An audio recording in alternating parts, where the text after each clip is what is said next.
Throughout human history, atmospheric concentration of CO2 has oscillated between 180 and 280 parts per million, with global temperatures matching its rhythm. In 400 BC, CO2 averaged 280 parts per million when the ancient Greek concept of parrhesia was developed, meaning to speak boldly, even at personal risk. The concept is echoed in the 1837 story when CO2 parts per million was 285, about a naked emperor duped into thinking he's wearing clothes, leaving everyone too frightened to challenge his authority, except for a child who has the courage to speak the truth and say, hey, that emperor is naked. Courage takes many forms, as my grandfather, born in 1919 at 303 CO2 parts per million, leaves his farm in rural Ontario to fight Nazis in World War II, and fighting against the brutal ideology glorifying a concept of purity of body and mind, seeing human value only in the prescribed forms of strength and function. Their eugenics campaign targeted autistics under the direction of Hans Asperger, who triaged those deemed low functioning to be killed and arguing those who are high functioning as worth being saved to bring value to the Reich. Both my grandfathers fought in World War II. The soldiers' return started a population boom, which my dad was born at the start of in 1947, when CO2 concentrations were 310 parts per million. The post-World War II era is when we see CO2 production really start to crank up. In 1959, at 316 CO2 parts per million, Robert Dunlop sounded the alarm to fossil fuel industries, revealing the connection between rising CO2 and temperature rise. Following his address, fossil fuel companies spent decades repressing this information with the help of former tobacco lobbyists. I'm born in a world with CO2 at 341 parts per million in 1982. It's also a decade before the neurodiversity movement is born, which combines neurology with diversity to depathologize differently built minds and embracing the social model of disability. My first baby is born in 2014, a year after we see CO2 concentrations surpass 400 parts per million for the first time in human history and the first time in over 3 million years. My second baby is born the year the world agrees to cap global warming to 2 degrees from pre-industrial levels, having already warmed 1 degree. With the Paris Agreement's commitments and reality putting us on track to a 3-degree warming, many scientists are saying we actually need to cap it to 1.5 to really avoid catastrophe.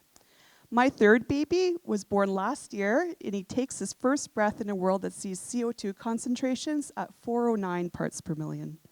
It's also the year that we hear the words, "Your son meets the diagnostic criteria for autism, severe social communication disorder with severe restrictive repetitive behaviors," where we're repeatedly told our son has no empathy and that our best chance is to convert him to neurotypical behavior.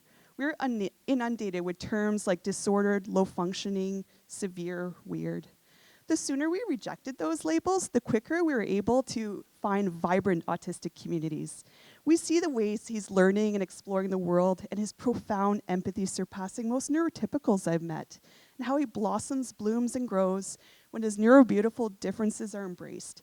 Because as our likelihood of meeting our climate targets diminish by the day, with a 2-degree warming equaling a 99% loss of our coral reefs, we need courageous hearts and differently thinking minds to help us solve the biggest problem of our times by challenging those in power and the pervasive psychology of denialism. In our roughly 10-year window to act, I see 2 futures my kids can face when they reach the winter of their lives in 2100. One future sees CO2 topping 1,000 parts per million, the business as usual scenario. The choices that lead us down this path are devoid of empathy and follow restricted, repetitive behavior. And another future is led by courage, innovation, and mobilizing, inspired by a movement of people speaking boldly, even at personal risk, seeing our different ways of thinking so that we can have different ways of doing. This future has up to 30% of our coral reefs saved, and has CO2 at just under 600 parts per million by the year 2100.